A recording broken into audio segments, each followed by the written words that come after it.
different thinking if I allowed the role of parties that would have taken place.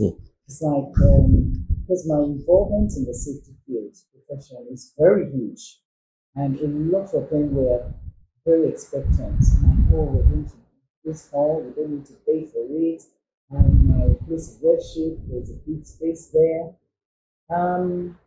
But I've been thinking very critically from around the age of when I was over 29, I said, I would want to uniquely celebrate my 60th.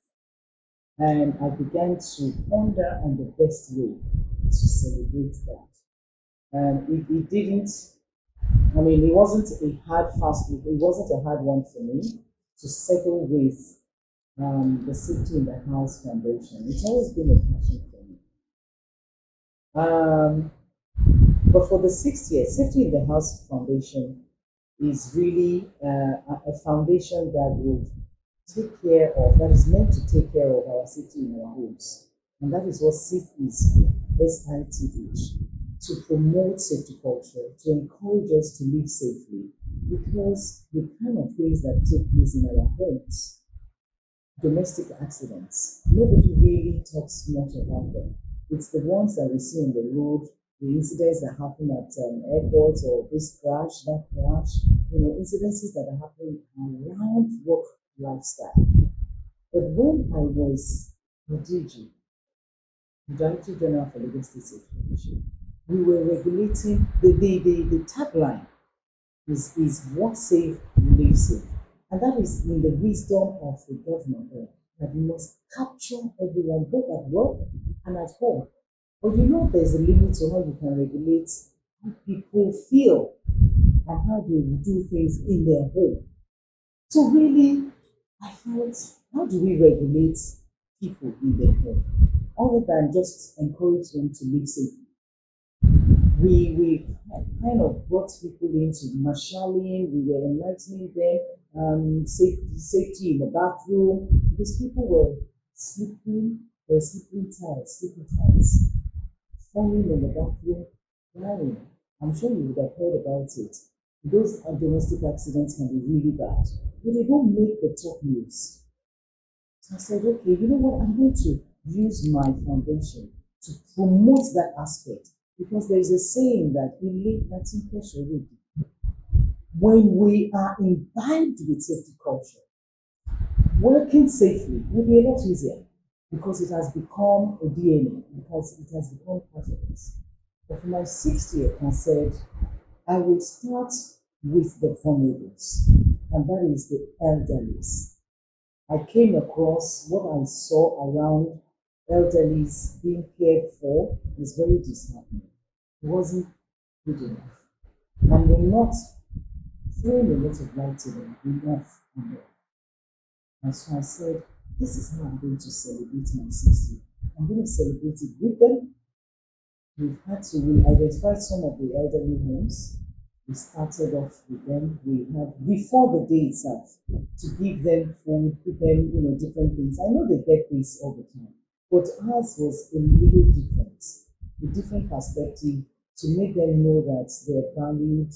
Not only will we make sure that if there are elderly people that are suffering, that are brought into the home, they will be cared for. If they don't have the family support, the foundation will raise them to sponsor that person, so that we will not have elderly people on the street begging.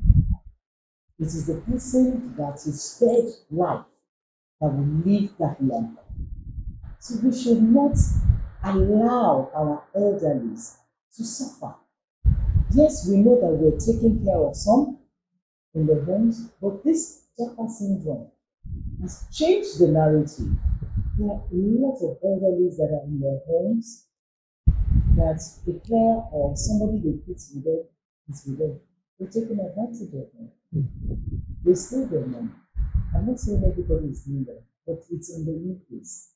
So how are we going to be encouraging or find a way to be able to get into people's homes, encourage them, create safe environments for them, put rails where they can hold rails and move around, We hear that people are not living long, but people are living long, but they're in their homes. Those cases of why they're not living long can be avoided. Domestic accidents should be eliminated, they should be removed. I met a 110-year-old woman, part of going around, and I was encouraged. So I said, you know what? My 6 years. And then I began to get very excited that yes, I'm not just going to lavish food here. People are suffering. There's too much, to address in the country. And so I thought, I'm going to celebrate. I've always loved elderly people anyway. So I will celebrate with them. And I was so happy that people tuned up to say, don't worry, we will support you to support this elderly people. We all want to live long and age gracefully too. So yeah, those are the things, and I got excited about it. You did ask that, how did I feel? I had a mixed feeling before, but when I was able to fashion it out, my husband said, "Yes, I like that." I said, "That's really what I want to do." Just bring the issue of our aging forward, for us to be able to look forward to growing old and not be afraid. A lot of 80s, 70s, you don't want, if you sit down with them, they have mixed feelings. Not many of them are encouraged about what is happening around them. They are lonely, they are afraid, some of them are afraid, because they don't have the energy that we have. And so they're thinking, so I'm there. But there is a lot to benefit from them. We have technology, but we need wisdom. We need their experiences. And so I was so happy that I was able to really focus on the elderly care. We were doing something, we were hoping to be able to have homes, that we will support. And then, there's one structure that we're putting together, outside the state, that the time would, bring that back to the press. But right now, what we are doing is we're looking into the elderly care homes right now and support them with funds, pay for those that have been abandoned here. Some children have abandoned their parents. And these people cannot leave them. They have to care for them. There is a cost to caring for them. Abroad, the government found a way to be able to get everyone to be able to pay some of stipend somehow that they use to care for the elders. That's how they are able to give them freedom pass. That's how they are able to, from pensionable age, that's how they are able to give them access to places free of charge. Because we are all the ones paying for it. So I'm hoping that we'll be able to get this on board. And so yeah, that's my feeling. I'm excited, and I'm even more excited now. How did you get into the safety business? Interesting, very interesting. You see, life is a journey, and whatever we do will not go to waste. If we're patient enough to reflect, to see that, okay, I've done this way, I've done this field, what's the connection? My first degree study was food science at Lagos State College of Science and Tech. Then it wasn't called it wasn't called Lagos Poly, which is now, I'm not sure if it's Poly now or last now, but it was Costec then. Now I wanted to be a pharmacist because I wanted to care for people. This is the journey now. And this is very unique because I've actually never told this story. I'm telling it to city people for the first time. And so I didn't get into pharmacy. I started with science, drugs and chemical. And then slowly I began to realize that my passion was not skill. Yes, you can be good with sciences, but you must also enjoy what you're doing. And so I love to be creative around food. I love it. And I felt catering, no, that's not for me, it's too much. Too much work. And so Costec offered drugs and chemical, catering, and then food science and technology. And then I realized that food science and technology, there were engineering things that would help me to be creative. So I switched after the first year into food science and technology. It started gradually, it kind of metamorphosed into opening my mind to see that you need to understand risk factor. Now, what does that do? You are looking at a food and you don't want it to spoil. You want to be able to provide it even beyond right now. Let's say, for example, potato or yam. Agriculture, we work with agriculturists. We can provide the food, but then there are seasons. You should be able to still eat yam. They make those things available. They make the food, the drink available. So we actually create, we make your sustainable living more interesting by providing things. But all this comes with a risk. And this is where safety came in from. My strength in the food science and technology was not even in the fluid mechanisms and all that. It was the aspect of food safety. It took me to get to the HND level. I attended federal police in that role. I continued, I was enjoying that. And in between, we would have what we call 1 year work placements and things like that. I worked in 7 Up, and I realized that I was enjoying all the production. How? A woman, a lady. I had so much energy, but I was enjoying it. And I had a very good mentor then, Alaji Yusuf. I think because I was quite young, but he identified this aspect of being able to do assessments. I didn't know what it was. I was just flowing with it. Being able to do assessment, being able to what we call performance evaluation of the line. How well have they performed? How well has the drink come out compared to the quality? And all these sort of things. I used to really love it. And then before I knew it, I finished HND. He quickly grabbed me back, threw me into a plant as a fresh graduate to go and manage a plant. And that is the Oregon plant branch. So gradually, your passion evolves. And so food safety was key for me. Quality assurance. We moved from quality control to quality assurance. Quality control is when it has happened, you're controlling it. Quality assurance is preventing those things from happening. And this is where risk assessment came in. This is where safety came in. So slowly but surely, I moved. When I got married, I moved abroad. And then I had a reflection, a soul searching. Then my husband and I, we were doing, but of course, I automatically got a job. I mean, a lot of people who get to abroad, they're still looking for job here and there. When you have good references following you, somebody coming first from Nigeria, zoom into a management job where high-grade foods, where they make food for so many establishments.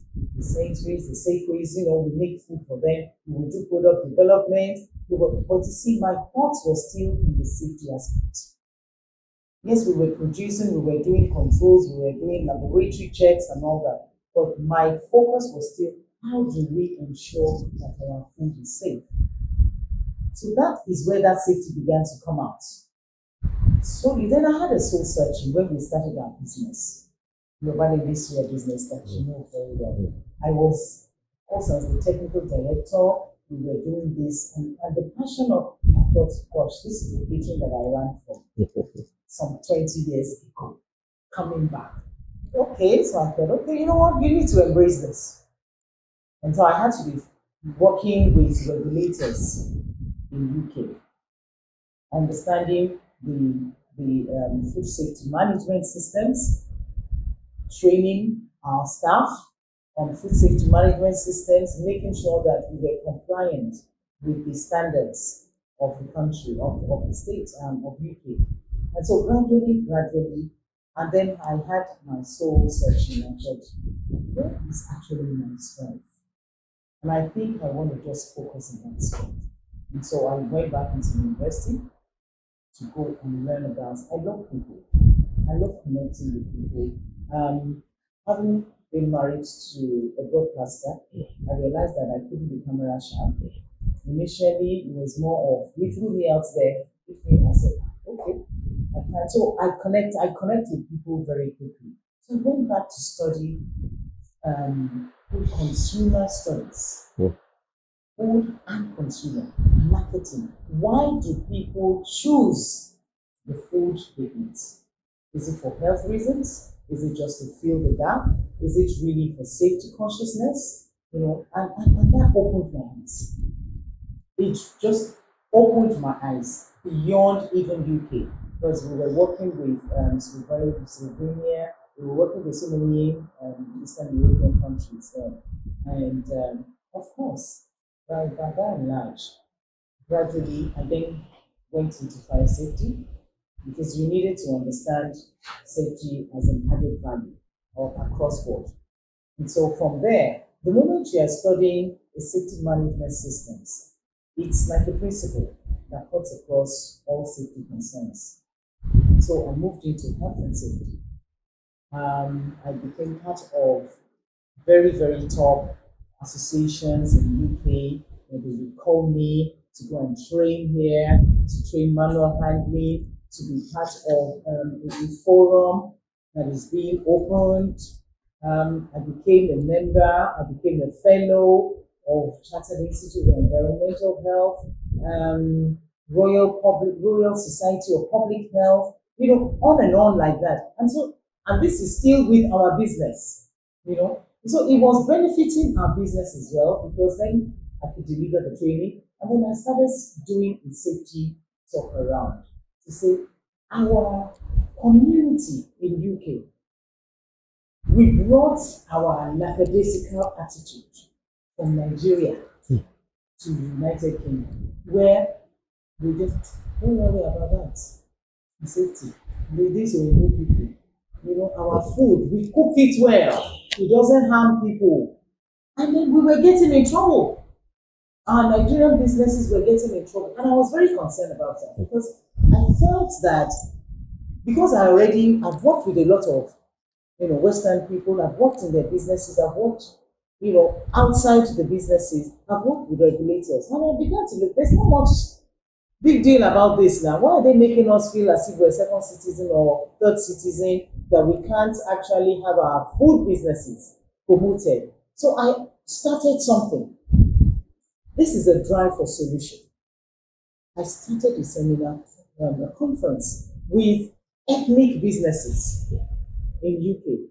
So whenever we're having Health and Safety Week, National Food Safety Week, I will contact these federal agencies of government and say, we're bringing our own food, our own ethnic, they call us ethnic minority.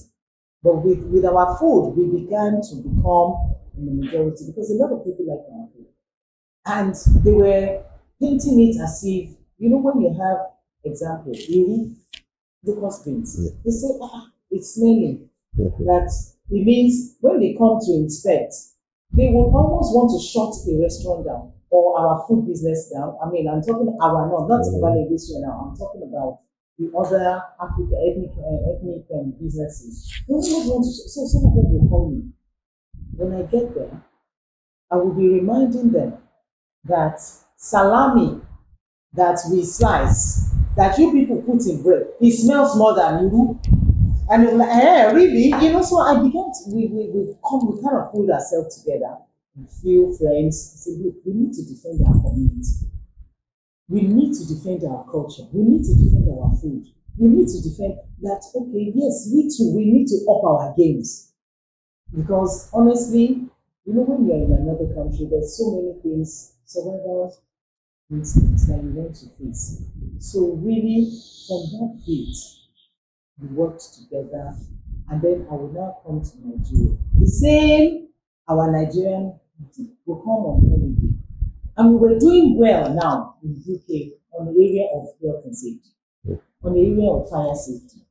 I mean, a lot of our ethnic businesses were getting better. I now come on holiday to Nigeria. Say, they go on and share our bike. Why are we treating ourselves like this? Needless accidents, needless death. When I go to maybe some of my, because my mom worked in the civil service before she passed away, and of course, as a negotian, a lot of my cousins and so are in the service. So, even my brother, up in there to say hello to them, we get in there and we find under stairs, piles and piles of documents, piles of paper. I said, this is fire hazard. I say, we'll get to a place, obstruction. If there is an alarm here, let's even say that all of you need to evacuate. People will not die from the evacuation, but they will die from the obstructions. Because there's so many trip hazards everywhere. I said, I was really, really getting really bothered. And I was thinking, before they say, we've been here before you come, believe us, we have laws that take care of it, we do this, we do that. So one of them was, hey, come and fix it. I said, well, when you people are ready, come and tell me. So that was now the story of getting into the full health and safety in Nigeria started. And so some people will come abroad, we will host them in our restaurants, we will have discussion, commissioners, because apparently this year is a household name. We will have discussions. I will be encouraging them to say, actually, health and safety management. I've looked at the laws. So many agencies have things to do with safety. Why are we not looking at it? Why are we allowing people to die needlessly? Government should do something about it, even if it means promote it. It's not as if we're stubborn. Just promote it, just give it a bit of encouragement. People will be encouraged to do better, with their health. And this is why multinational organizations, they began to separate Nigerians in Nigeria. You will realize that a lot of Nigerians that used to, because it's changed now, that used to work in multinationals, they will be telling you that this is how we do in our organization. I don't want to mention names now. Let's say XYZ International, they don't allow this, they don't allow that. And I'm thinking, do you know why? They've realized that we were set, because I believe that we have shifted a bit. We were set in our ways of lackadaisical to our own safety. And they're like looking at us and don't bring this barbaric thinking to my establishment. So I'm going to, from the door, they treat us as if we're robots. They put things in place without full explanation for you to own it. That's what they used to do. They tell you, once you come into this establishment, you're not allowed to walk by this, you have to walk on this path. And then it's like everybody conformed because they were the one paying our check. I didn't pay check now. But when you go back home, you go back to the old messy way. And so they also realized over time that they're having to retrain and retrain and retrain because these accidents are still happening. And I tell you, it was like just answer prayer. When the governor then, in fact, before the governor then Ashiwaju came to the restaurant with the cabinet, the team of cabinets. They just wanted to, affiliate with Nigerians abroad. And of course, our restaurant was online highlights, so they came. And then we sat and I began to speak to him. I said, sir, what are we doing about safety in Lagos State? And when we've done a lot of emergencies, beautiful, it's great. House of Assembly, they promoted this. I had that few minutes to just drop it in his mind. He was like, yeah. But of course, paparazzi, they didn't even allow him to digest what we spoke about. So he was saying, don't worry, when next to go to Lagos, when I speak to, we talked about something about food safety. When I speak to this food establishment, to tell them, it's me that sent you. I said, "Sir, what I'm talking about is more than this. So I'm talking about safety of everyone." We talk. And that was it. He didn't really have the opportunity to even expand it again or call me back on it. Because, I mean, there's so many things to do. But as God will have it, Governor Fashola came on board. I have never met him one-on-one. It was this drive to say, look, we're going to really do something about this. So we had a commissioner who was interested, Commissioner of Health then, Idris, who was interested in making a difference because there is occupational health and safety in health as well. Not just health and safety, but in the area of Ministry of Health, there is the occupational health and occupational safety.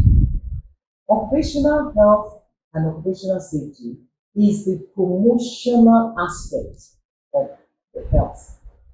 You have the curative, which is the hospital, the doctors, injections and all that. But then you have promotion, health promotion.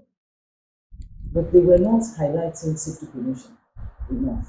So I began to say, well, can you train our people? I said, why not? We trained them. We set up Safety Plus. We trained them free of charge because we were so passionate to see a difference.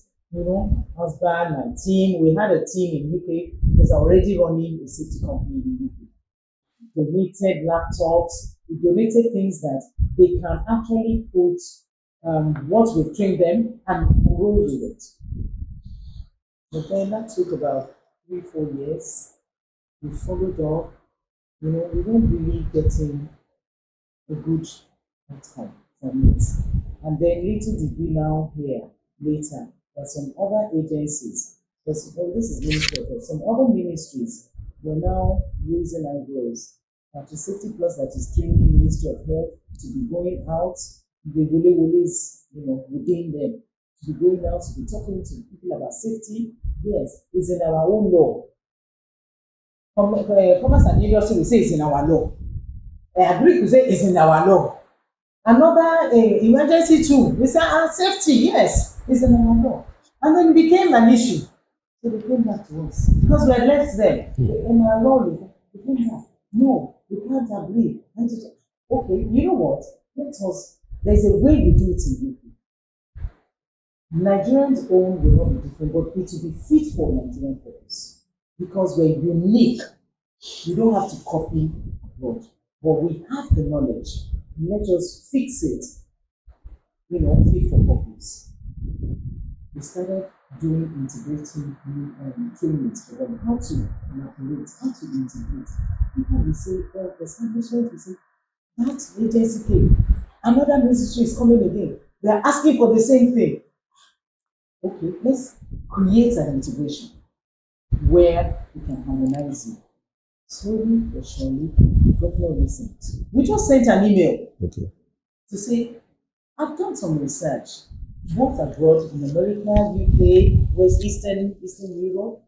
There is a commission that is needed that would be the anchor of that profession, that will be able to guide people in the right manner of how to operate with safety. The ministry that is saying is in the law, have they been trained on how to actually embrace and apply the safety? That ministry that is also fighting, can we train them to work harmoniously? And how was it? The story, I said, I'm not interested in learning this thing because I'm not ready to go to Nigeria yet. But of course, I love my country, I love my home. There's no way.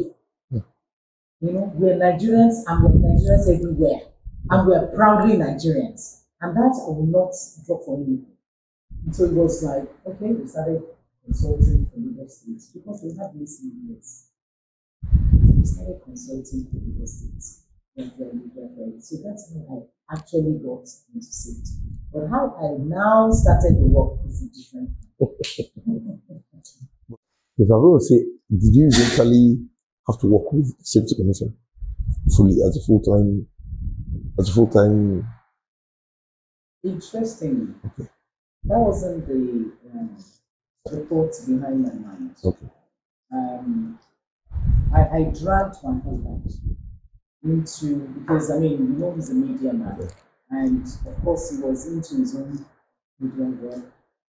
Occasionally, if I'm not on ground in Lagos State on holiday, and he is in Nigeria, I say, please, help me visit this person, help me see this person. Okay, he will submit, you know, information, proposals, and what have you. And then all of a sudden, he just said, hey, what is this thing that you are submitting everything? I said, it's about this. He said, oh, we are back to this safety thing again. Ah, the one you provided us with. Okay, yes. So I gave him the template, a basic response. I said, please try and have an understanding. In case they ask you a question and I'm not on ground, at least you'll be able to see something. So that was how we also started getting interested.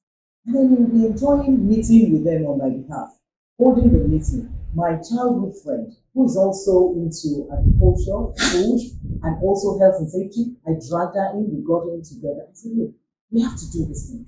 We have to, you know, the passion was not even, I couldn't even hold myself. So they were holding those meetings. I was now holding what I would call, because the mayor of London then was trying to look at how to embrace Nigerians and how to kind of make use of our strengths, because they could see that we were moving what was going on in Nigeria. So they wanted us to work together. So I was part of those that they called in and said, look, we have something that we are trying to do in Nigeria. You must support us. You must support Lagos State. You must support Nigeria. And then so somehow I had some colleagues that worked with me, pulled them in and said, no, we're going to go and do an assessment. Because you see, for you to really get the safety right, one does not fit for all. We're all different in nature. Our environment is different. Our demography is different. The way you can do it, you have to conduct a risk assessment. The risk that is in different places are entirely different for different reasons. So we went round Ibile to make sure that we understood the risks that were identifiable by each of those divisions. The risk in Badagry is different from the risk in Ikeja. It's different from the risk in Ikeja. It's different from the risk that you have in the community. Of course, that has also changed now because people have migrated. The moment people are migrating, the moment you're changing content, the safety element is also changing. So we had to do that. And of course, naturally, Lagos Island, different. So we conducted that. And then we presented it to government to say, hey, this is what we're sitting on. It's like a head of. And then we had a lot of tank farms. It's all better now. We don't hear explosions as much. Then road accidents was huge. School safety issues, as in children were having accidents, being knocked down. Fire was on the high. Tank farms were exploding. People could not access their homes. Apapa became a no-go area. I said, Governor, if you know Governor of Lagos State, don't let them wipe Lagos State out too. With tank farms coming almost into, so much. And they were not good controls, management plans and systems around those things. So we conducted it. And of course, which governor will not want to make their citizens safer? So of course, the professional took it on board. We're doing this, we're rolling this. Okay, so all that we've done before, we just left it. It's okay. Let's begin to work on this. So I will be working from abroad. I will come again. We'll hold meetings. We'll be structuring things, and then it was ready. The Office of Public Safety was created in one of the ministries that was working, that is attached to the governor's office. So that took place. And gradually, the commission had to be created. Now, commission cannot be created if it does not have a law.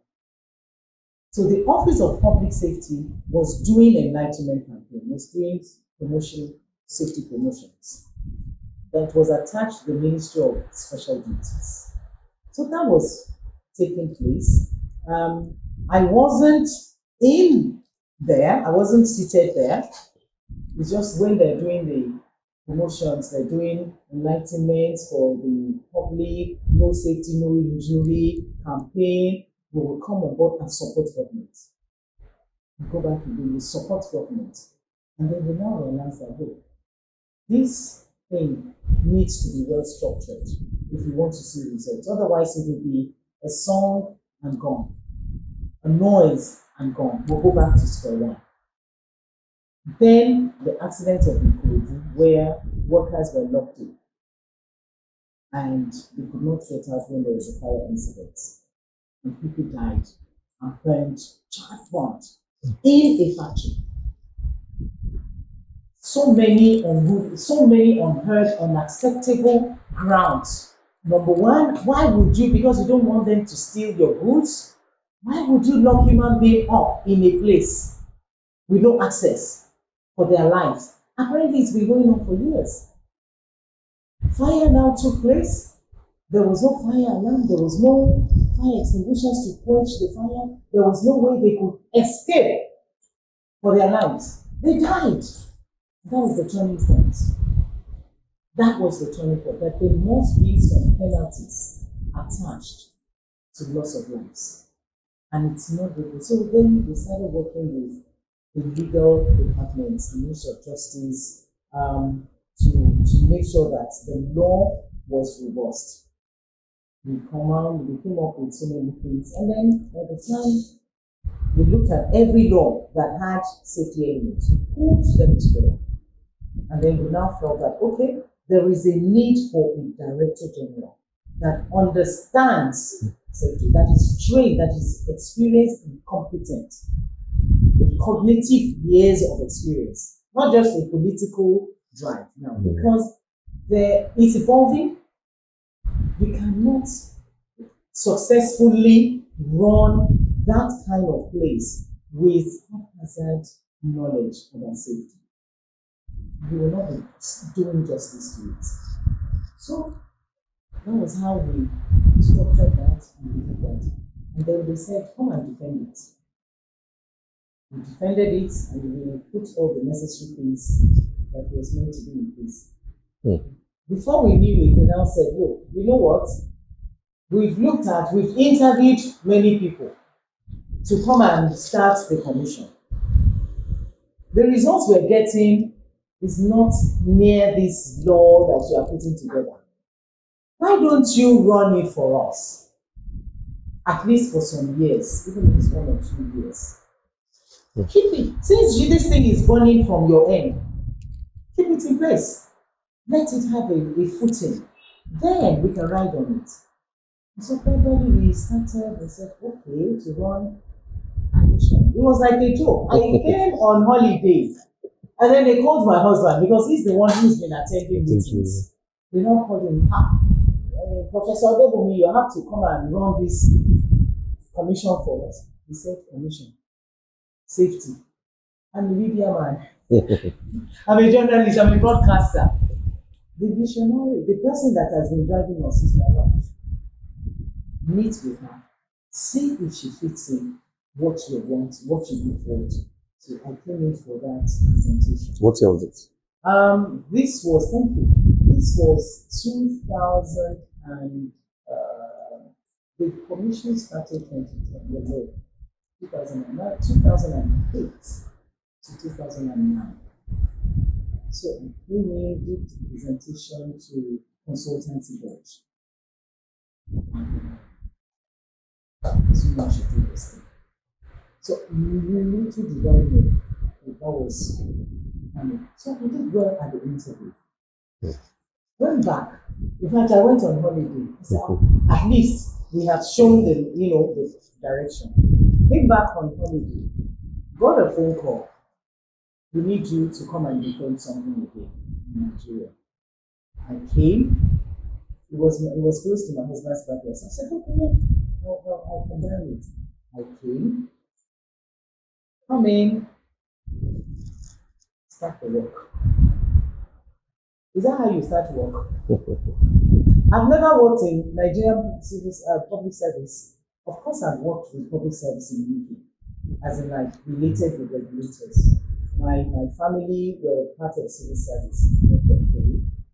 Fortunately, agencies are like the business organization for the government. So it wasn't hard to be able to manage that as a business for government. Interesting stories. I had no office. I had no seat, but I had a letter. And I'm like, okay, this is the passion that you've been driving. Oh yeah, maybe they're giving you a letter, do it now. You've been talking. Of course, something that you're extremely passionate about, you will dig deep in there. And there was no stopping me because I was faced with a level of opposition. Expectedly, because it's a new thing. They didn't mean harm. Those people that were like, we've been doing this before now, we're watching us now. Because it was like, who is monitoring the monitor? You say you are regulating, you say you are monitoring the safety of people. So who is monitoring you that you are doing the right? Yes, the role of the commission to make sure that our agencies were doing the right thing, to make sure that they were actually working with establishments to also work safely. So that was how I began to work as the Director General of Safety Commission.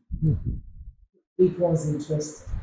It is a lifetime experience that I will never forget. And I enjoyed it. And I can only say that I'm grateful for the opportunity to birth that vision, to live that vision, and to walk the vision. You can have a vision. You can do as much as you can. But if you are not opportune to be able to actually live that vision and demonstrate it, it will just be a vision. It will just be there. So I'm very grateful. I want to use this opportunity to say that I am extremely grateful to all the governors from Asiwaju and Ahmed Tinubu, now our president. Amazing. I've not even seen him since then, and then Governor Fashola, who believed in the plan and gave me so much free hand with good support to do the work. I enjoyed that support. Regardless of whether I had an office. In fact, my first office was inside my car.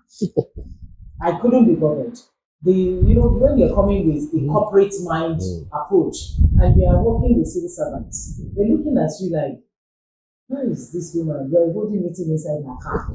They drafted some civil servants from different ministries to work with me. Maybe about 4 of them. We were like pioneers of Safety Commission. The commissioner then was busy, and the party said they had their own thing to do. I said, we will do this work because lives are waiting to be saved. Schools, in fact, accidents was like they were waiting for commission. So gradually, we will do meeting in my car. We will go to the ministry's conference room. We use it as an office. I didn't care. The balcony of the Ministry of Special Duties. We need to visit this company. We need to visit that company. But they enjoyed it. They didn't really initially. It was a bit too much. But the funny thing is, the grooming actually brought them to all become very top officers themselves. There's been executive secretary from them. There's been permanent secretaries from those directors, those principal officers. Then a lot of them have become very good because they embraced that change and they worked with it. So we've enjoyed that. I also worked with Governor Sanwo-Olu. He was the commissioner for establishments. He was in charge of the consulting. I remember the interview, and I remember he gave me a free hand to train all MDAs, nominating somebody to be a safety official. In every extent, and he gave me a free hand to train them. So he said, how are we going to be facing the public when we ourselves in-house we're not on board?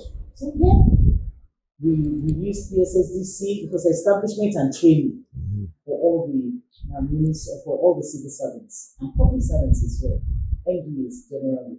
And so I've worked with them, and it's interesting. I've also worked with Governor Body as our accountant general then. Because when you are new from the private sector, you are learning the ropes in civil service, and you're thinking certain things may not be in your favor. But because you're coming from the private sector, you have goal focus oriented and asking, who is meant to be signing my check? Who is meant to be signing my agencies? We have a campaign. Calm down, madam. I'm sorry, Kiriba. I said, I want to see that accountant general. I want to talk to him. They said, we can't. I said, why not? We're working together. And we sent him a message. And we said, and we open, because you see, when people realize that you mean well, they will open their doors for you. And it's not as if you're coming to lord over them. You just want their support. And it's in the interest of everybody. And of course, as a Lagosian, true Lagosian,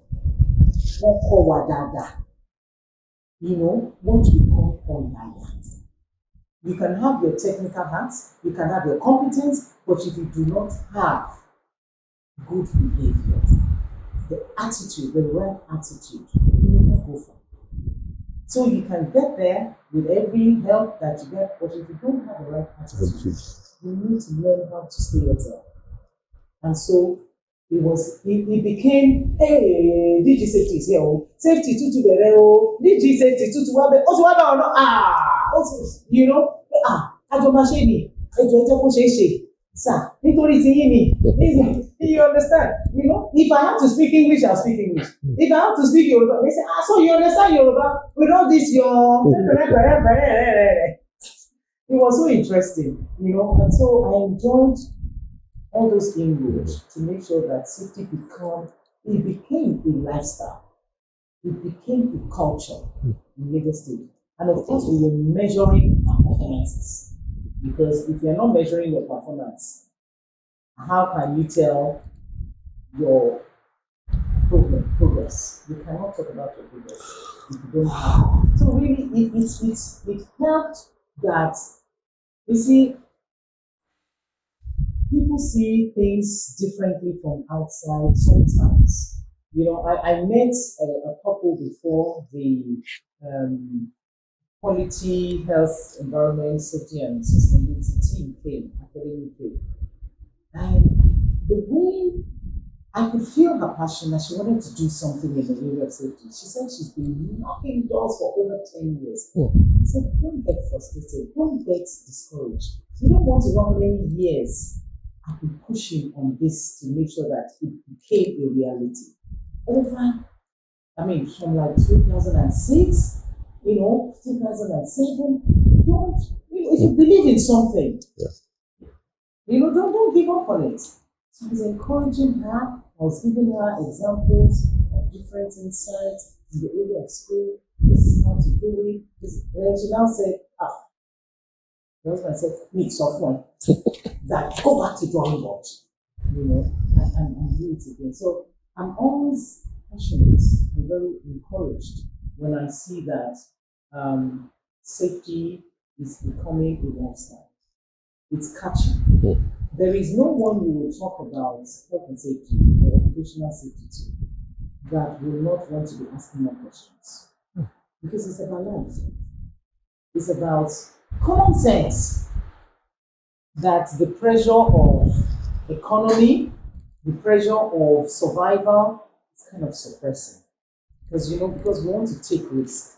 And so you're suppressing your safety. But you can take calculated risk and still combine it with your safety. And you'll get better results. And so right now I'm saying, yes, other states are calling safety plus, come and help us put this here, come and help us structure this here. We want Nigeria federal.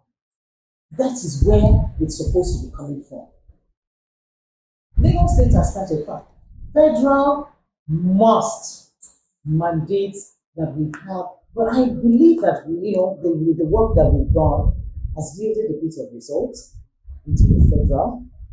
Federal has a seat now on public safety, occupational safety, slowly but surely.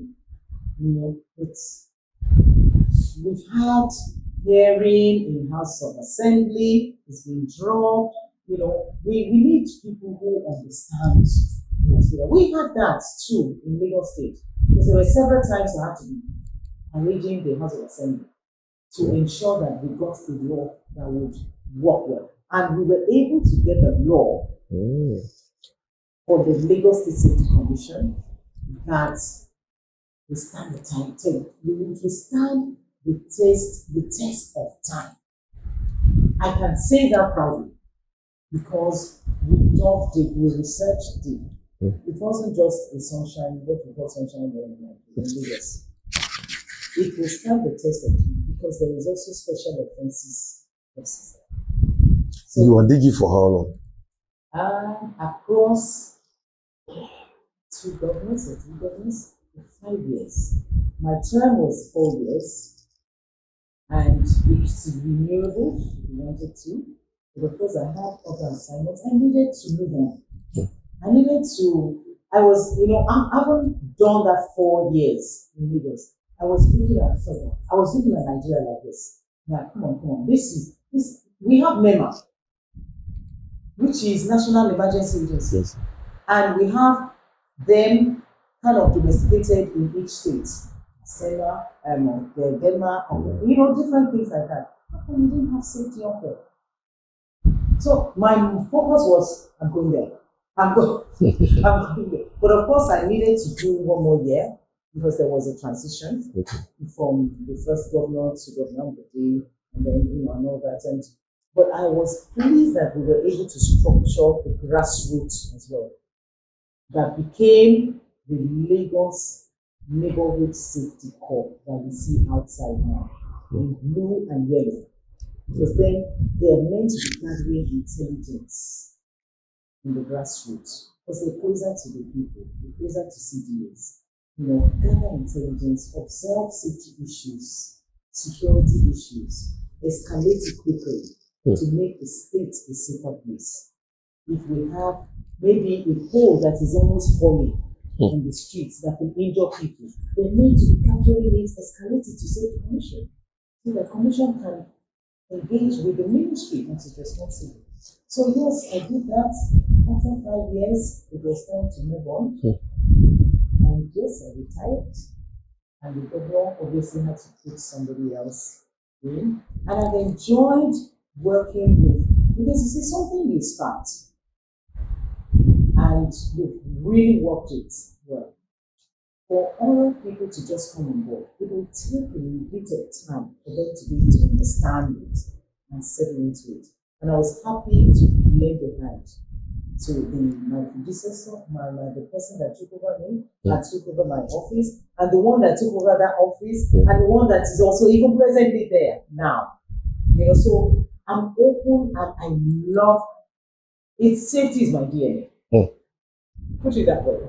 I mean, the current DG, the team there, will always engage, to make sure that, yes, I'm hearing things like this. What is Safety Commission doing about it? We're hearing this like this. What is Safety Commission doing about it? One of the things that I should encourage us to do is to put our content, put your knowledge, put your achievements, put it in books. And I'm glad I did. I authored 2 editions of school safety guidelines, authored construction safety guidelines, authored defense safety. Okay. We did regulations around beach safety, swimming safety, nightclub safety, to mention a few. And it's still living, and it's still working. And I believe that out of that, so many lives would have been saved.